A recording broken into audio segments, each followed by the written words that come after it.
Antes de mais, queria agradecer o convite que me foi dirigido pelo Sr. Presidente do Conselho de Administração do Porto de Aveiro, Engenheiro Luís Cacho, para moderar o terceiro painel deste colóquio, que julgo que terá o maior do interesse para o tema que temos em debate, que é o Porto de Aveiro, Estratégia e Futuro.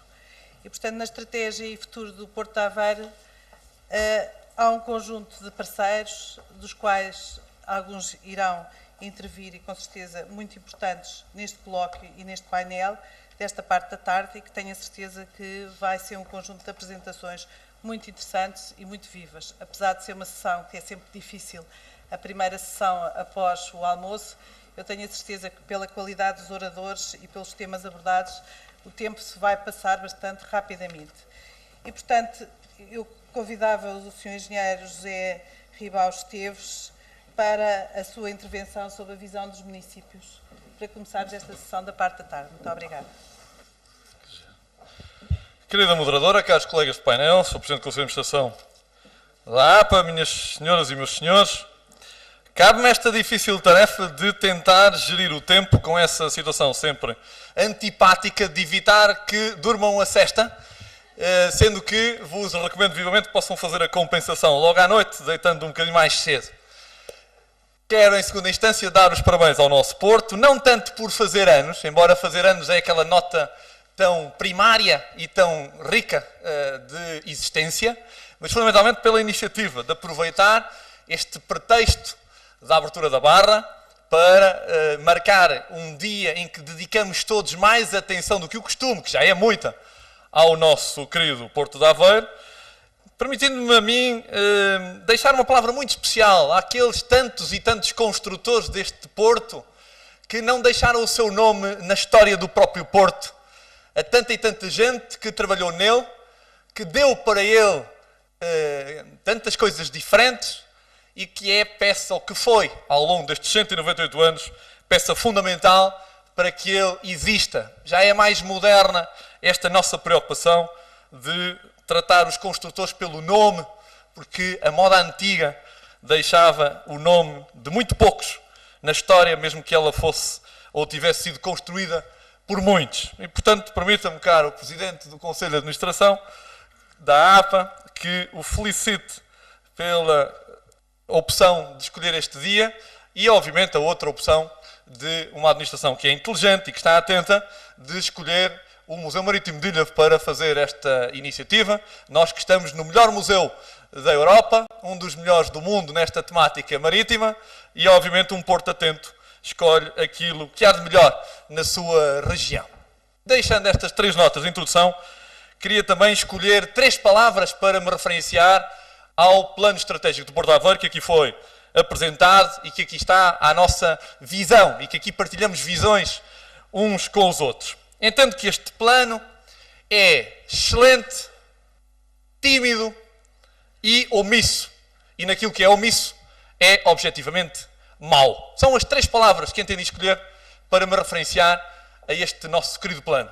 Excelente, tímido e omisso. Comecemos pelo princípio, e sempre o princípio é o mais importante. Este plano é excelente. Em primeira instância, no exercício de planeamento estratégico. Nós somos um país que planeia muito no discurso, mas que, de facto, em termos materiais e formais, planeia muito pouco, desde o planeamento estratégico aos planos mais conhecidos, ligados à urbanização, que nós planeamos, de facto, muito pouco.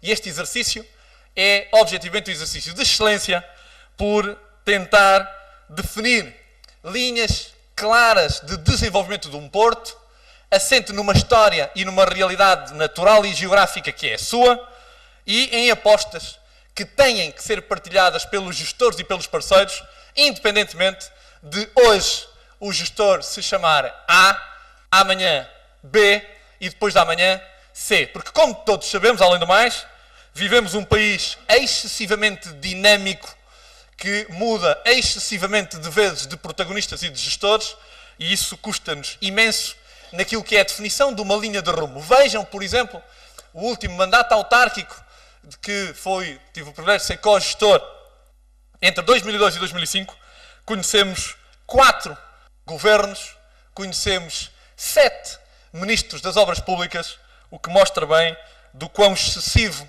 tem sido dinamismo na gestão do nosso país, o que obviamente nos traz, entre muitas outras coisas, ou além de outras coisas, prejuízos bem graves.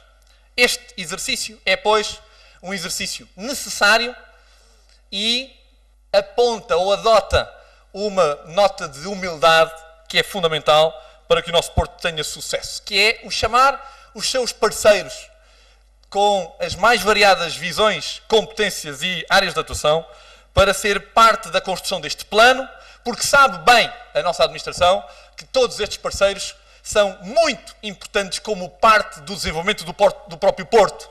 E, portanto, mais não se está a fazer do que transpor para o exercício de planeamento aquele que tem que ser o exercício prático que vai traduzir-se em mais e melhor desenvolvimento para o nosso Porto. E, portanto, o exercício é determinado, é claro nas suas opções estratégicas, vai além do mais, algum pormenor, além daquilo que é a definição estratégica necessária e ombreia bem com outros portos portugueses que têm planeamento estratégico também feito e tornado público, uns há mais tempo, outros nem por isso. E, portanto, esta é a nota mais importante, esta é a nota de excelência, que é sabermos bem qual é a nossa história, qual é a realidade onde assentamos e, em cima dessa história, dessa realidade em que aceitamos, escolher o caminho para o desenvolvimento do nosso Porto.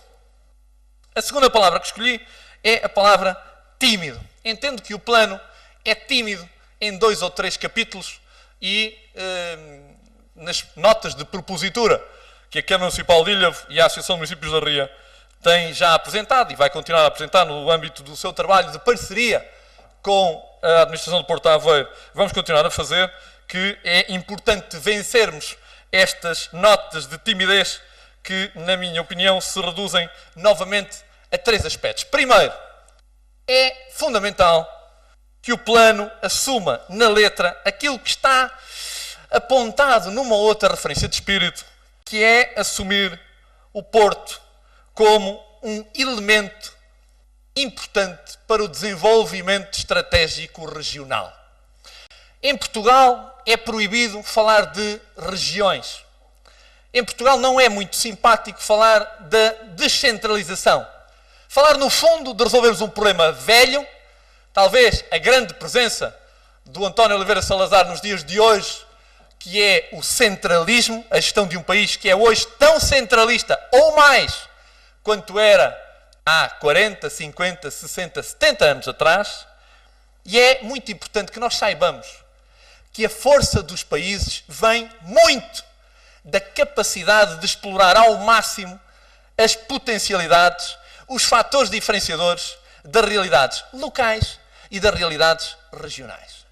E nós em Portugal não temos feito isto, porque não temos o poder total necessário para fazermos esse trabalho de explorarmos ao máximo as potencialidades locais e regionais. Porque há sempre um rapaz, mais ou menos ministro, mais ou menos Estado de Estado, que acha que de Lisboa é que isto se trata bem, que a rapaziada que passa mais anos da sua vida no eixo Lisboa-Cascais sabe mais da vida e tem mais capacidade de realização que aqueles outros que passam por aqui no eixo Aveiro-Ilhavo, Águeda de Albergaria à Velha, ou neste que nos liga a Viseu, à Guarda e a Salamanca.